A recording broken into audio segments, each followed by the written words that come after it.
Good morning student, welcome to test education. आज है 22 जून से जितने भी करंट अफेयर के क्वेश्चन बन सकते हैं सारे हम वीडियो में डिस्कस करेंगे और इनसे रिलेटेड जो भी स्ट्रैटेजी होगा सब कुछ मैं आपको बताऊंगा, तो वीडियो बहुत ध्यान से देखिए। और अगर आप हमारे चैनल पर नए हैं तो पहले टेस्ट एजुकेशन को सब्सक्राइब करें। चलिए पहले क्वेश्चन क्लासेस में स्टार्ट करते हैं। क्वेश्चन नंबर 1, अमेरिकी सीनेट NSF प्रमुख के रूप में किसे नियुक्त किया? तो अभी सेतुरमन को अमेरिकी सीनेट ने NSF प्रमुख के रूप में नियुक्त किया है, जानते हैं इनके बारे में। तो अमेरिकी सीनेट ने भारतीय अमेरिकी वैज्ञानिक डॉक्टर सेतुरामन पंचनाथन को राष्ट्रीय विज्ञान फाउंडेशन यानी NSF का जो फुल फॉर्म होता है नेशनल साइंस फाउंडेशन, और इसके निदेशक के रूप में नियुक्त किया है। वह फ्रांस कॉर्डोवा का स्थान लेंगे, जिनका 6 साल का कार्यकाल मार्च में समाप्त हो गया था, जो NSF के 15वें निदेशक थे। ठीक है, यानी कि ये 16वें बने हैं, इसे याद रखिएगा। उनसे 6 जुलाई को कार्यभार ग्रहण करने की उम्मीद है। नेशनल साइंस फाउंडेशन 1950 में कांग्रेस द्वारा बनाई गई एक स्वतंत्र संघीय एजेंसी है, यानी इंडिपेंडेंट फेडरल एजेंसी है। और नेशनल साइंस फाउंडेशन 1950 में कांग्रेस द्वारा बनाई गई एक रिपीट है ये, तो याद रखिएगा इसे। क्वेश्चन नंबर 2, हाल ही में राजेंद्र गोयल का निधन हुआ, वह थे, तो वह एक क्रिकेटर थे, स्पिनर थे, जानते हैं इनके बारे में। तो पूर्व बाएं हाथ के स्पिनर राजेंद्र गोयल का निधन हो गया। गोयल ने 157 प्रथम श्रेणी मैच खेले, जिनमें से अधिकांश हरियाणा के लिए खेले थे, और अपने करियर में 750 विकेट लिए। और गोयल ने 1957-58 सीजन के भीतर अपनी शुरुआत की और 44 साल की उम्र तक घरेलू क्रिकेट खेलते रहे। और 2017 में भारतीय क्रिकेट कंट्रोल बोर्ड यानी BCCI ने राजेंद्र गोयल को CK Naidu life time achievement award से सम्मानित किया था। और BCCI के जो अध्यक्ष कौन है? सौरभ गांगुली हैं, इन्हें याद रखिएगा। ठीक है, और सचिव कौन है? जय शाह, याद रखिएगा। बढ़ते हैं क्वेश्चन नंबर 3, किस आयोग ने प्रवासी मजदूरों के लिए जॉब प्लेटफॉर्म पैनल का गठन करने का फैसला किया है? तो अभी नीति आयोग ने ये पैनल गठन करने का फैसला किया है, जानते हैं इसके बारे में।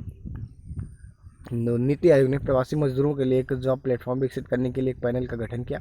इस पैनल के माध्यम से नीति आयोग में गूगल, माइक्रोसॉफ्ट और टेक महिंद्रा जैसी तकनीकी कंपनियों के शीर्ष अधिकारी शामिल हैं। यह प्लेटफॉर्म लॉकडाउन की अवधि के दौरान नौकरी खोने वाले प्रवासी कामगारों को मद्देनजर रखते हुए इस प्लेटफॉर्म का मुख्य उद्देश्य एक ऐसा प्लेटफॉर्म विकसित करना है जो ब्लू कॉलर श्रमिकों को अपनी भाषा और इस स्थान में नौकरी का अवसर खोजने में मदद कर सके। ये पॉइंट याद रखिएगा। और नीति आयोग का जो हेडक्वार्टर है नई दिल्ली में। नीति आयोग के अध्यक्ष नरेंद्र मोदी हैं, और नीति आयोग के जो मुख्य कार्यकारी अधिकारी यानी CEO कौन है? अमिताभ कांत है, तो इन्हें याद रखिएगा। Question number 4, international day of the celebration of the solstice, संक्रांति के जश्न का अंतर्राष्ट्रीय दिवस कब मनाया गया?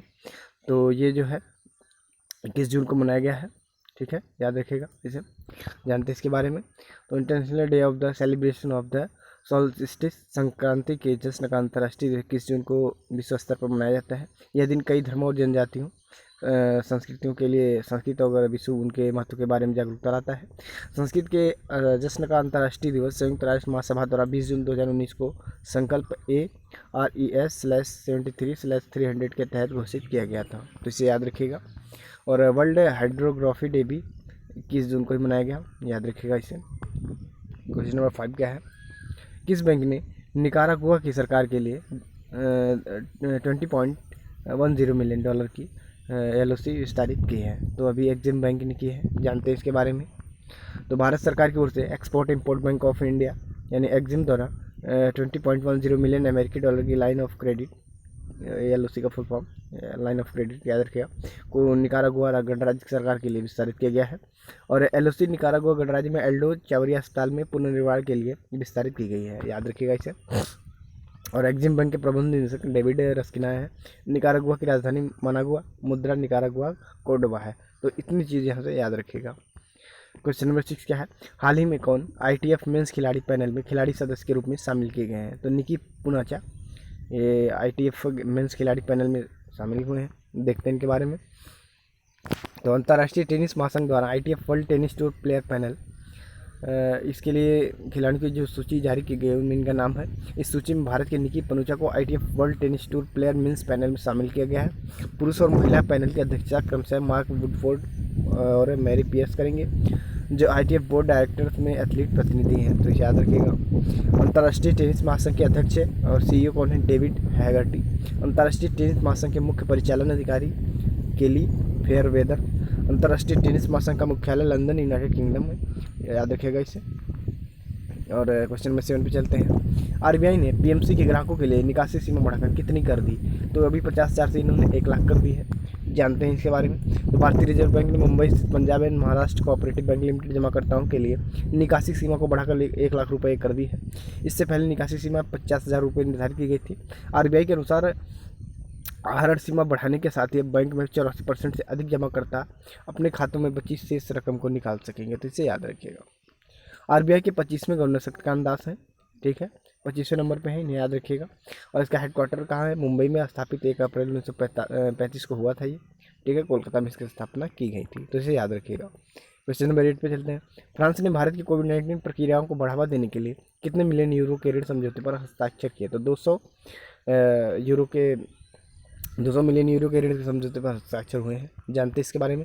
तो फ्रांस ने भारत की कोविड-19 प्रतिक्रिया को बढ़ावा देने के लिए भारत के साथ 200 मिलियन यूरो के ऋण के साथ समझौते पर हस्ताक्षर किए हैं। इस ऋण समझौते के साथ फ्रांस का उद्देश्य कोविड-19 संकट के मद्देनजर भारत के सबसे कमजोर वर्ग के लोगों की सहायता करने के लिए राज्य और केंद्र सरकारों की क्षमताओं को मजबूत करना है। और फ्रांस के बारे में जानते हैं तो यहाँ के राष्ट्रपति इमैनुअल मैक्रोन है, राजधानी पेरिस है और करेंसी यूरो है। तो इसे याद रखिएगा। Question number 9। जिम्बाब्वे में किसे भारत का राजदूत नियुक्त किया गया है? तो अभी विजय खंडूजा को जिम्बाब्वे में भारत का राजदूत नियुक्त किया गया है। जानते हैं इसके बारे में। तो विजय खंडूजा को जिम्बाब्वे में भारत का अगला राजदूत नियुक्त किया गया। वह वर्तमान में विदेश मंत्रालय में निदेशक के रूप में कार्यरत है। विजय खंडूजा की नियुक्ति आर मस्कुई की जगह की गई है, जो रोमानिया में भारत के अगले राजदूत होंगे। तो रोमानिया में कौन होंगे? आर मस्कुई। तो इसे याद रखिएगा। जिम्बाब्वे की मुद्रा है संयुक्त राज्य अमेरिका। जो इसके जिम्बाब्वे की जो करेंसी है तो जान लेते हैं क्या है। तो जिम्बाब्वे की करेंसी अमेरिकी डॉलर है, ठीक है, इसे याद रखिएगा। ये डॉलर यहाँ पे चलता है। और जिम्बाब्वे की राजधानी हरारे है। जिम्बाब्वे के राष्ट्रपति इमरसन म्नांगाग्वा है, ठीक है, इसे याद रखिएगा। तो बढ़ते हैं क्वेश्चन नंबर 10 की तरफ। किस बैंक ने सैलरी खाता ग्राहकों के लिए इंस्टा फ्लैक्सी कैश सुविधा शुरू की है? तो आईसीआईसीआई बैंक ने फ्लैक्सी कैश सुविधा शुरू की है। जानते हैं इसके बारे में। तो आईसीआई बैंक ने अपने सैलरी खाता ग्राहकों के लिए ऑनलाइन ओवरड्राफ्ट सुविधा इंस्टा फ्लैक्सी कैश शुरू की है। और पूरी तरह से डिजिटल एंड टू एंड सुविधा का लाभ ग्राहक बिना किसी डॉक्यूमेंट देने अथवा बैंक शाखा पर जाए बिना इंटरनेट बैंकिंग प्लेटफॉर्म के इस्तेमाल के जरिए उठा सकते हैं। यह कम समय के लिए तुरंत ऋण की सुविधा आईसीआई बैंक सैलरी खाता धारकों के लिए उनकी मासिक किस्त रोकने अथवा चेक बाउंस से बचने के लिए शुरू की गई है। और ग्राहक ऑनलाइन आवेदन करके आसानी से इस सुविधा का लाभ उठाने में सक्षम होंगे। और आईसीआई बैंक के बारे में जानते हैं। तो इसके एमडी और सीईओ कौन है? संदीप बख्शी हैं। और पार्ट टाइम इसके जो है आईसीआई बैंक के अध्यक्ष और गिरीश चतुर्वेदी हैं। आईसीआई बैंक की स्थापना 1994 में हुई थी। आईसीआई बैंक का जो हेडक्वार्टर है मुंबई महाराष्ट्र में है। तो इतने पॉइंट यहाँ से याद रखिएगा। Thank you, thanks for watching Tesla education.